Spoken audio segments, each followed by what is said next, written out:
Oliver and Felicity riding off to the sunset. Now what? Now what?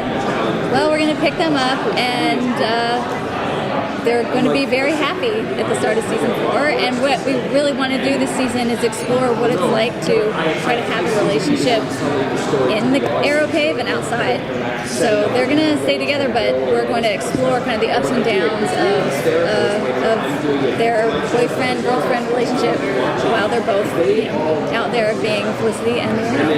What I'm wondering is the success of Flash, which had its sort of lighter approach, is that influencing Arrow at all this year? Because with that, him saying, I'm happy. You know, I'll tell you, I'm really actually glad you asked that question because we were sort of hoping someone would. You know, we ended last year with Arrow in the place with Oliver emotionally that we always had planned on getting to, and the place that we'd always sort of been evolving the show to. And it was sort of like, oh, now everyone's just going to think we're making the show into Flash, which is really not, you know, I think when people watch season 4, they'll see that Oliver is happy and he's in a more evolved place and he's not the same. We have a joke about it's Oliver Queen 2.0, but the show itself still feels like Arrow. I don't think anyone's going to tune into Arrow and feel like they're watching Flash, quite frankly.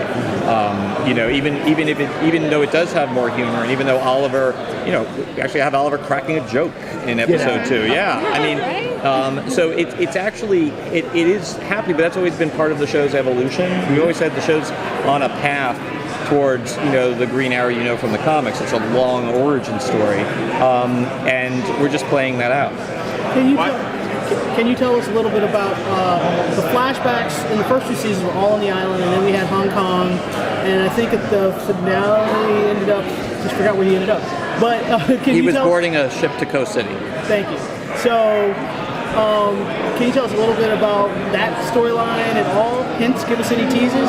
Well, we're going to go someplace both somewhat familiar and very surprising. That's about all I can tell you. Can you tell us about the approach to adapting Damien Dark and the casting of Neil McDonough, which is fantastic? Yeah, well, obviously with Neil, who is a blessing to have on the show, we're going older than the Damien from the comics. It's in keeping, quite frankly, with our normal philosophy by this point, which is we use the comic books as a starting off point, not an ending point. Our version of Damien is different from the other kind of big bads we've had on the show before. He's not as stentorian as Ra's al Ghul. He's not as unhinged as Slade Wilson. He probably has the closest parallel with Malcolm Merlyn, but I think he's got a malevolence to him that Malcolm did not have.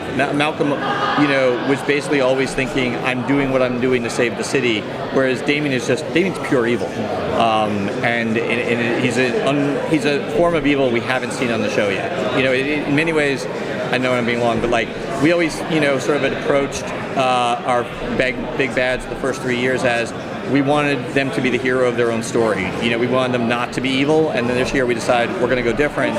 We really want someone who is truly malevolent, and Neil he brings that home. Can you talk about the role of the League of Assassins?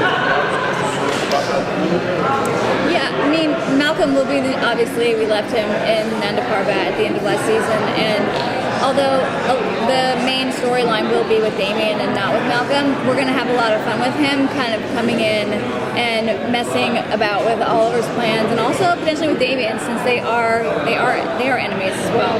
And another thing we're going to explore is his relationship with Nissa and what's happening in Nanda Parbat and where we left her.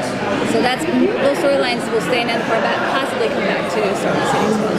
Speaking of Nissa, you guys broke down a lot of barriers by introducing her and having the first LGBT superhero on Arrow. Will we get to see more LGBT characters being introduced in this next season? Yes. Yes, we will. Oh, cool.